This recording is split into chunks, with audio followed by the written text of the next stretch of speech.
SIR শুনানিতে হেনস্থা করা হচ্ছে এই অভিযোগে এবার মঙ্গলকোটে উত্তেজনা ছড়ালো। টায়ার জালে অবরোধ করে বিক্ষোভ দেখাচ্ছেন স্থানীয় বাসিন্দারা। মঙ্গলকোটের বটতলার বাদশাহী সড়ক, সেখানে অবরোধ বিক্ষোভ। ছবিটা রাখবো একবার আপনাদের সামনে। বিভিন্ন জায়গায় হেনস্থার অভিযোগ এবং মঙ্গলকোটের ছবি রেখেছে আপনাদের সামনে। উত্তেজনা ছড়িয়েছে।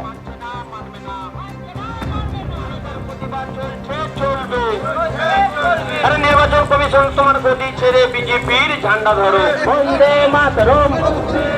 আরে এসআইআরের বিরুদ্ধে এত ভণ্ডামি চলছে কেন? বিজেপি তুমি জবাব দাও। মানুষের দলে দলে যাও, মানুষের উপর অত্যাচার হচ্ছে কেনে কেনে তোমার তুমি জবাব দাও। বাংলা খেটে খাওয়া মানুষের প্রতি আরে নির্বাচন কমিশনার তোমার গদি ছেড়ে বিজেপির ঝান্ডা ধরো। রানা দাস আমাদের প্রতিনিধি রয়েছেন আমাদের সঙ্গে টেলিফোন লাইনে। রানা, এভাবে রাস্তার মধ্যে টায়ার জ্বালিয়ে বিক্ষোভ চলছে, কি দাবি করছেন আন্দোলনকারীরা?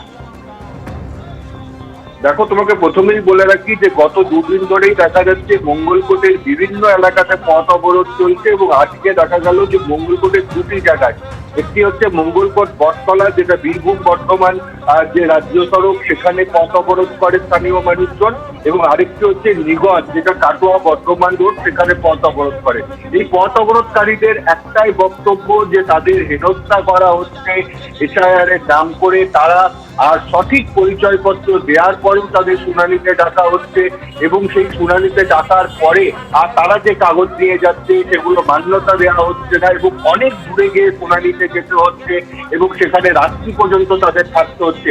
তাই এই শুনানি করা যাবে না, এবং করা হলেও সেটা স্থানীয় এলাকায় করতে হবে। মূলত এই দাবি নিয়ে আজকে সকাল থেকে কিন্তু পথ অবরোধ চলছে মঙ্গলকোটের দু জায়গায়, এবং মঙ্গলকোটের যে বটতলা রয়েছে, যেটি বর্ধমান বীরভূমের রাস্তা, সেই জাতীয় সড়ক, সেখানে একেবারে টায়ারে আগুন জ্বালিয়ে ঘন্টার পর ঘন্টা সকাল থেকেই সেখানে কিন্তু অবরোধ চলছে।